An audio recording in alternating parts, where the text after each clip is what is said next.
Kita tahu juga teman-teman sekalian hadis tentang Uwais Al-Qarni, di mana Nabi SAW menyuruh Abu Bakar, menyuruh Umar dan Ali untuk memohon ampun kepada Allah melalui dia karena kesolehannya. Maka bagaimana Nabi SAW mendudukkan seseorang dari umatnya yang belum bertemu dengan beliau, hanya beriman kepada risalah beliau di zaman beliau tapi tidak sempat melihat. Maka Nabi SAW berkata kepada Umar dan Ali, hai Umar dan Ali, kalau kalian bertemu dengan Uwais Al-Qarni dari suku Qarn di Yaman, maka mohonlah kepada dia agar beristighfar kepada Allah untuk kalian berdua. Ini bukan sahabat biasa. Umar sama Ali, dua-dua dapat jaminan surga. Mertua sama anak mantu Nabi.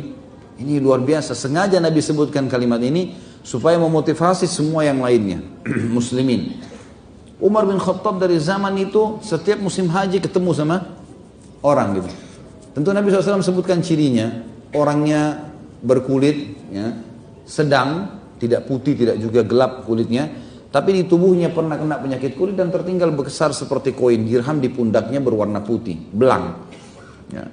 Kemudian dia punya seorang ibu yang tua sekali, dia berbakti padanya. Carilah dia. Umar setiap musim haji tanya orang-orang Yaman, ada nggak Uwais? Ada nggak Uwais? Nggak ada. Nggak ada nama Uwais, ini kita nggak kenal nih. 1 tahun, 2 tahun, 3 tahun, 4 tahun, sampai Nabi SAW meninggal. Sampai Abu Bakar meninggal, sampai Umar bin Khattab pun berkuasa 10 tahun. Setiap tahun dia bertanya. Di tahun terakhir, tahun 23, di tahun Umar bin Khattab meninggal dunia, di musim haji, baru dia dapat. Dia tanya orang-orang Yaman, mereka bilang, hai Amir Mu'minin, setiap tahun anda bertanya masalah Uwais, kami nggak kenal. Lalu ada satu orang dari jemaah haji Yaman mengatakan, saya kenal wahai Amir Mu'minin, ada orang namanya Uwais, seorang pengembala kambing, jauh di padang pasir, jauh di Yaman. Tapi saya tahu dia tahun ini haji. Umar langsung tersenyum, mana orangnya? Kalaupun betul dia pergi haji, maka dia akan tiba di hari ini dan hari itu. Maksudnya sebentar lagi tiba. Kalau anda mau, biasanya penduduk Yaman datang dari arah sana. Umar setiap hari nunggu di situ. Sampai akhirnya melihat ada orang mengembala kambing, bajunya lusuh, rambutnya biasa sekali. Sambil jalan. Lalu Umar tanya, apa kau kenal Uwais? Orang itu tanya, kenapa anda tanya Uwais? Ya saya ingin bertemu dengan Uwais dari suku Qarn, dari Yaman. Dia bilang saya Uwais. Nama saya Uwais. Umar tanya, apa kau pernah kena penyakit kulit dan kau minta doa sama Allah, Allah sembuhkan? Ada sisa seperti goyang dirham saja? Dia bilang iya. Bisa saya lihat pundakmu? Dibuka pundaknya, ada benar tanda itu. Apa kau punya seorang ibu yang tua? Iya. Kau bakti padanya? Dia bilang iya. Kalau gitu istighfar kepada Allah untuk saya. Waktu itu Uwais, ada 2 riwayat yang pertama menjelaskan kalau Uwais sudah mengenal Umar. Dia mengatakan, wahai Amir Mu'minin, saya beristighfar untuk anda. Kata Umar, iya karena Rasulullah yang suruh.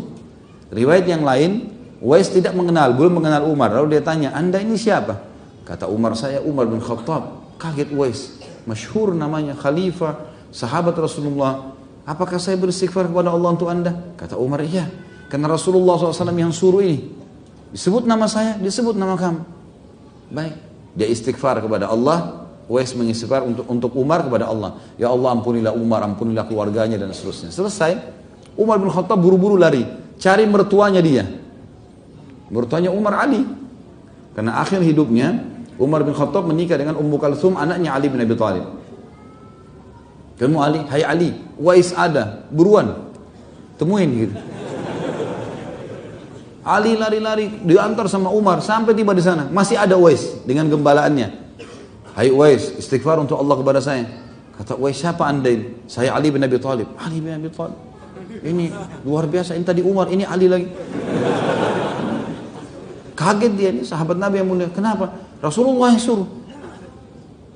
Lalu kata Umar, betul wahai Uwais, dua-dua kami ini disebutin namanya. Hai Umar, hai Ali, kalau ketemu dengan Uwais cirinya seperti ini, beristighfar kepada Allah.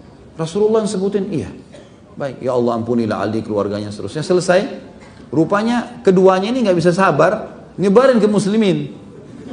Kami sudah bertemu dengan Uwais. Seluruh orang musim haji cari Uwais. Cari. Keliling-keliling nggak ada yang ketemuin.